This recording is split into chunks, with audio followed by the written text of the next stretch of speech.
Well, hi there, folks, and here's the direct line, and we are telling you a little bit more about ourselves on a quiet Monday with no local South African horse racing today. As you know, the direct line focuses on giving you the best information on horse racing in South Africa.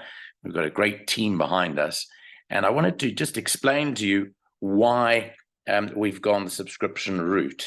And whilst you may not see me, but you'll hear me, these are the type of things that we impart to our valued subscribers on a daily basis. So the current special that's on will get you a sheet like this that you see on your screen daily for South African horse racing, focusing in on the local meeting on that day. And the cost for this week up until Friday, the 25th of August, will be a reduced figure of 350 Rand as opposed to 400 Rand. And I'll give you the details later of how you can contact us. But this was from yesterday at Scottsville. This went out to all our paying subscribers. It was Sunday, the 20th of August. And you'll see here that there were 8 races carded. And you'll be able to see that in each race, we give our top 4 numbers in each race in order of preference. In the race comments section, there is a short script about what we feel as a team about that particular race. And then on the right-hand side is a risk index number. And if you go down to the bottom of the page, our confidence index is based on 1 being the least risky and 10 being the most risky race to bet on. So that risk index is based from 1 to 10, 10 being the maximum and 1 being the minimum. Obviously, if it is 1, we're very confident that we can pick the winner. 2, a little bit less confident, and so on, all the way up to 10, where we believe it's a field race. So you'll be able to see here that the risk index yesterday focused on the 8 races, and the most difficult of which was race 8, where we gave an index of 8, whereas the second most open race was race 4, which was that Fillies and Mares 84 handicap, which we rated a 7. I'll go through the results and how they appeared just now. What we have further down are best bets with a star indicating the strength of the selection. The most number of stars we'll give to any particular horse will be 5, and the minimum 1. And that would be our best bets. As you saw, we gave no best bets yesterday, but just to outline our policy is not to tip any odds-on favorite as a best bet, because that is what anyone else can do. We believe that any person looking at a race card and looking at the betting can give a best bet to you at odds on, and we don't believe that that is our role here. Our value bet, which fun enough did not run in yesterday, so we do talk about our defeats as much as we talk about our successes. Our value bet is what we believe is a horse that's priced up at a fair enough price for you to have a bet on that we believe can win. So it's not only a horse that we think can place, we believe that that value bet has a chance of winning as well as placing. And then we give various exotic bets.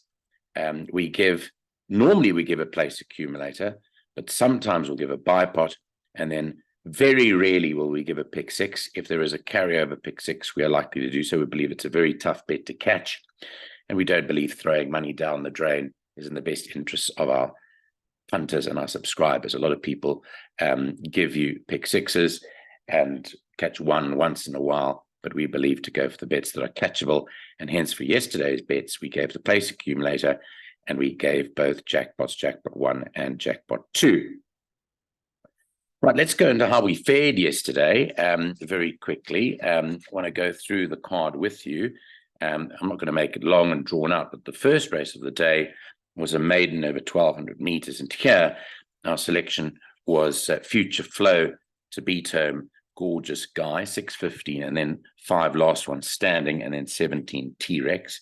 The eventual winner was an outsider called Perfect Outlook, which we didn't actually look at.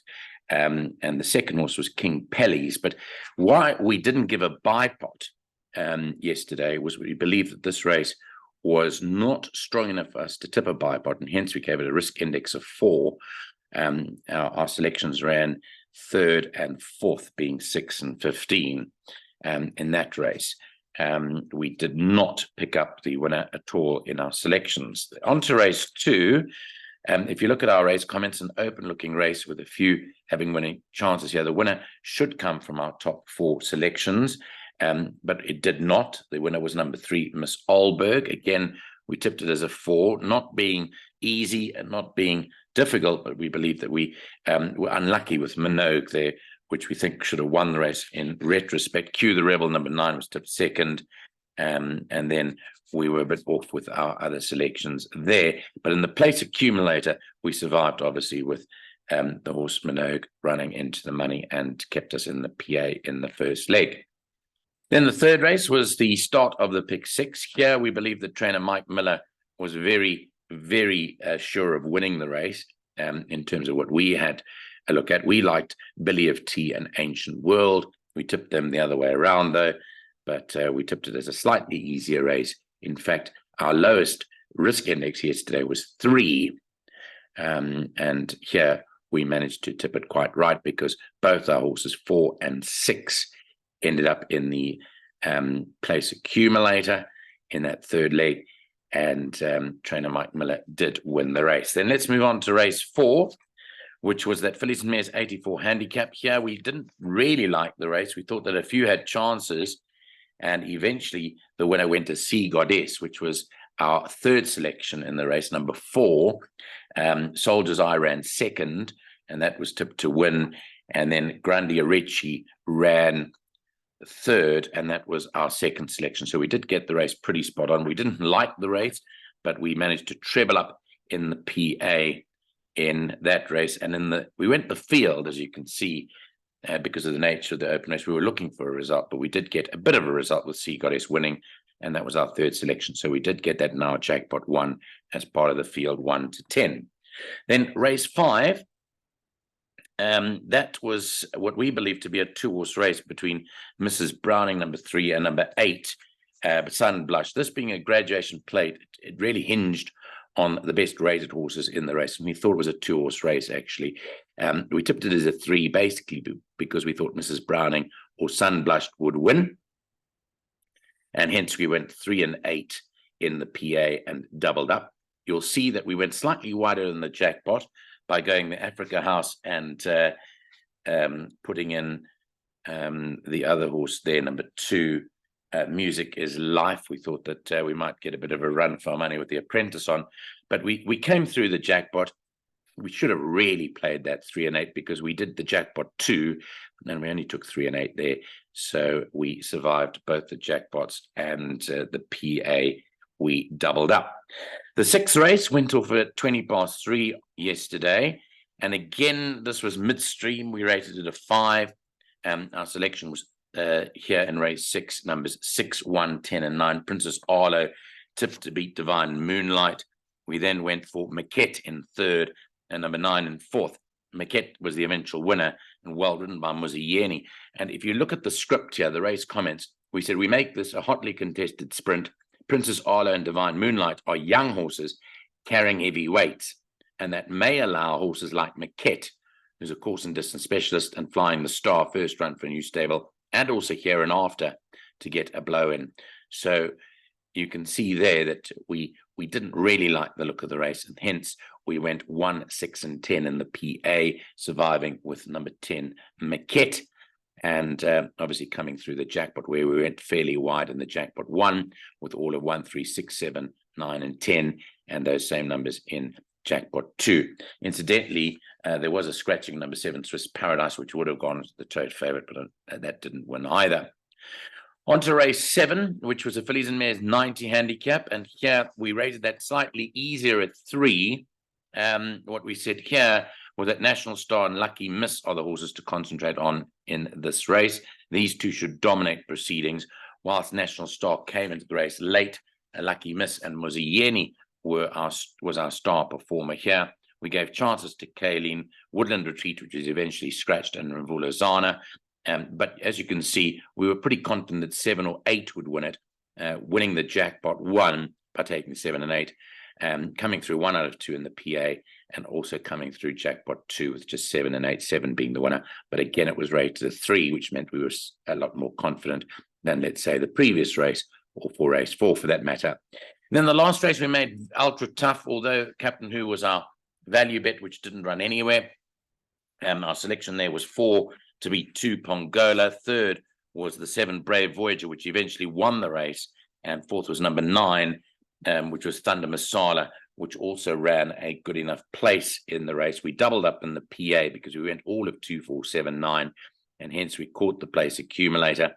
And the jackpot, we did go field here, and we were really stiff by not getting the second horse winning in the jackpot, which was Papa C, which would have made the jackpot pay that much more. But profits shown, generally speaking, in all exotics that were tipped.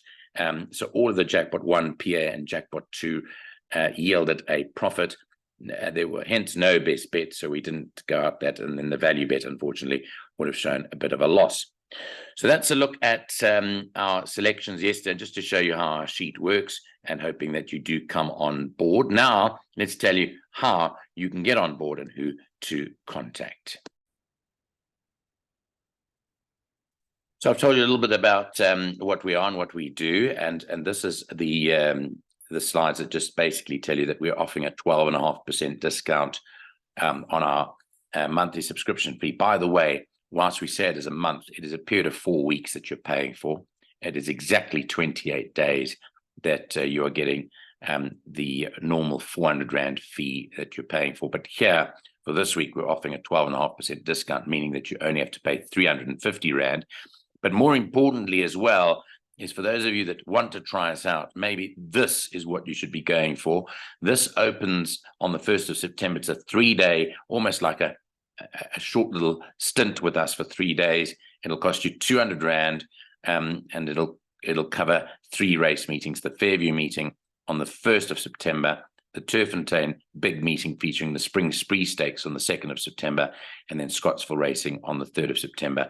And you can pay your 200 Rand and come through for that any time between now and the 1st of September, when we'll start that.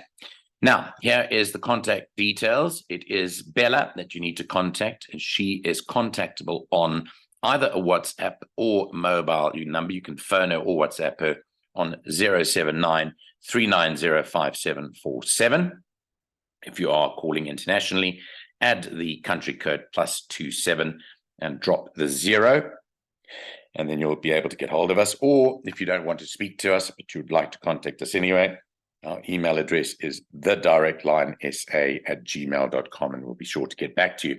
Now, I did mention international patrons. We do have a few international patrons, and we do have a PayPal option or a Western Union option. So if you are international, you want to get hold of us and you want to secure our selections, then you can either deal with Western Union or PayPal, and we're on both of those different platforms.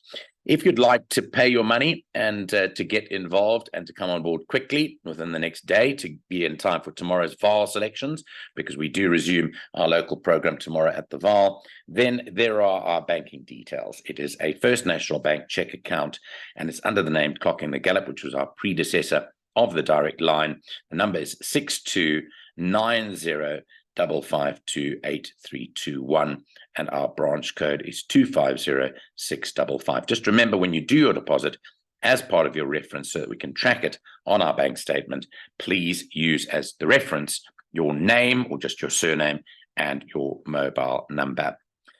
Well, Bella is our administrative person. She'll be looking forward to hearing from you in the next few days, hopefully. And remember that special of 350 Rand for a period of 4 weeks closes on Friday. You've got between now and Friday to do so. We're looking forward to having you on board. Right now, it's time to go and study the VAL card for tomorrow's selections, and hopefully we can bring you more of the same as we did yesterday for Scottsville. Have a good day. Thanks for watching The Direct Line.